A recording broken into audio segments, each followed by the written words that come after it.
I was brought up on these rivers and stuff. We fished and hunted every day we left. We'd leave early in the morning, we'd take a biscuit. I'm gonna have biscuits cooked. And at daylight, we was already in the swamps. And what would happen, that's when your animals move from daylight to 9, 10 o'clock. So about 9, 10 o'clock, we'd come on back to the camp. We'd have a hog or a deer or fish or no telling what, you know. And that's what we ate. And I still try to do that a lot. I just like catching my own, knowing where my groceries come from. You know, not everything comes out of the grocery store. All right, now I'm gonna show y'all how to make Cajun butter. This is the way we used to do it when I was a kid. Only thing different is we used to have a cow. Now, this is half and half whipping cream, okay? This is how we used to make butter as a kid. We're gonna pour this whipping cream right there. We're gonna add just a tad of salt. Yes, it's pink Himalayan salt. Now, all we have to do is shake, shake, shake, baby. Now we're gonna shake this up. It'll take a couple minutes. When I was a kid, my grandma got up every morning and milked the cow. As she milked the cow, she would bring it back in and get the cream off of it.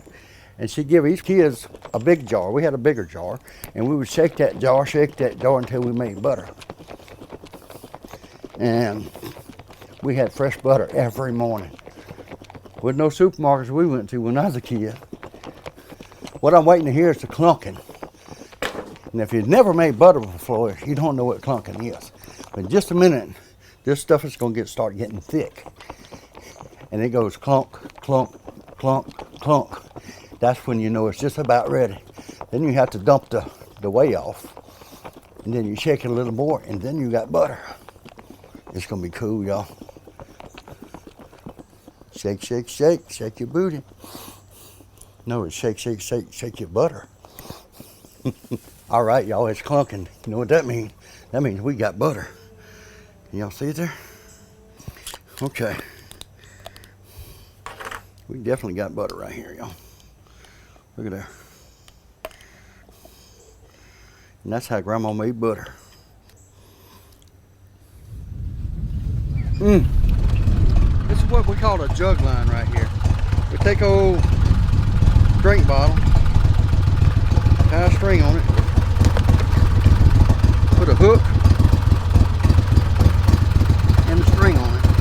And what we're going to do here, put that cap on there.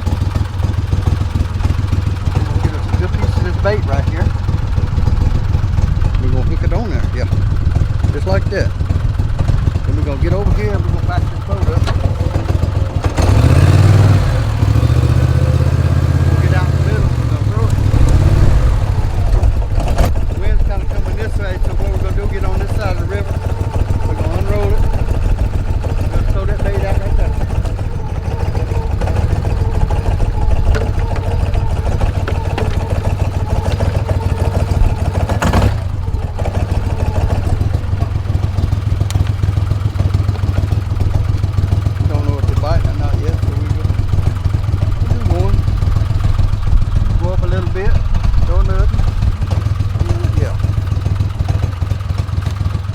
Our whole life has been based, I hate to say this, but around food, you know. When I was coming up, food was something. We didn't just go to stores and get stuff.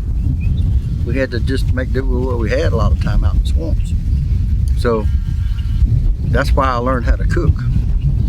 Because I would go with my grandpa and them, and if you knew how to skill, Grandpa would take you everywhere with you. You know what I mean? So that's why I learned how to cook.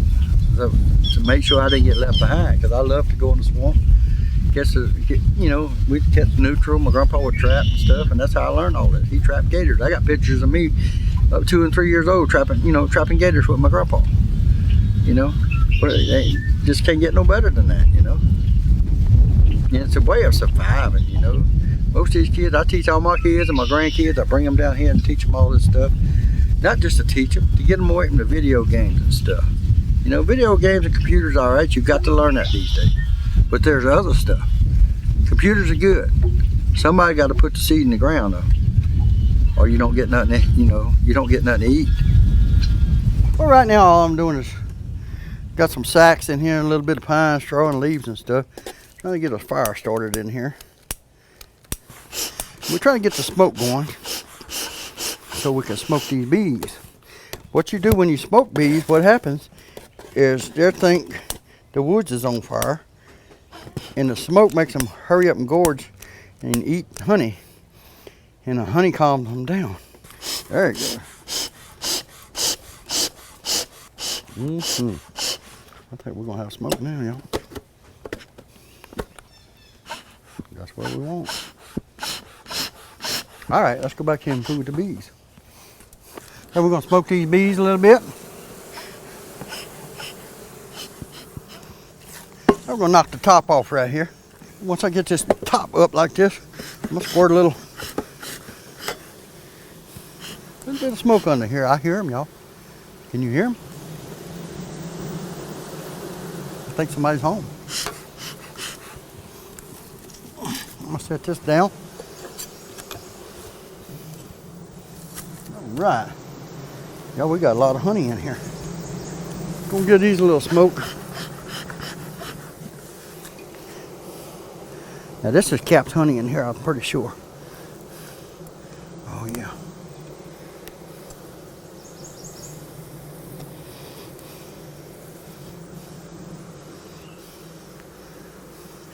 But see, in here is where you get your honey.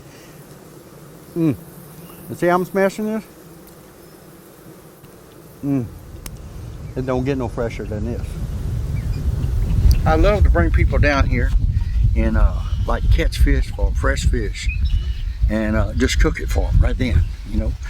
And a lot of people don't realize, you know, fish come from somewhere. They come from the water.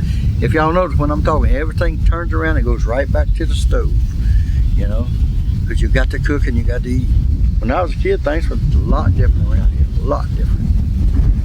We say, my grandma would say milk cartons. Everybody say milk cartons back then, the paper milk carton. We didn't have Ziplocs, so we put everything in a milk carton and froze it and ate it. That's just the way you did things. I kind of got in a rat race a little bit, but I don't like it. Now I'm backing off. See, my money, I'd love to make enough money to where I could come live down here. But the thing about it, a lot of people don't even understand this way of life, you know. As soon as you step in a boat and get down here, your blood pressure just drops. It's no lie, it's the truth. It does it to you. And I don't need much in life. I can build me a little shack right over there, a 10 by 12, and that'd be it. That's all I need. Something to cook on. That's it. The older you get, the more you realize you don't really need all the stuff you strive to get when you're younger. You know, the big fancy house, fancy cars and trucks and boats. You don't need all that crap. Just need enough to get by. Hit a frog. That's a big bullfrog. Big bullfrog.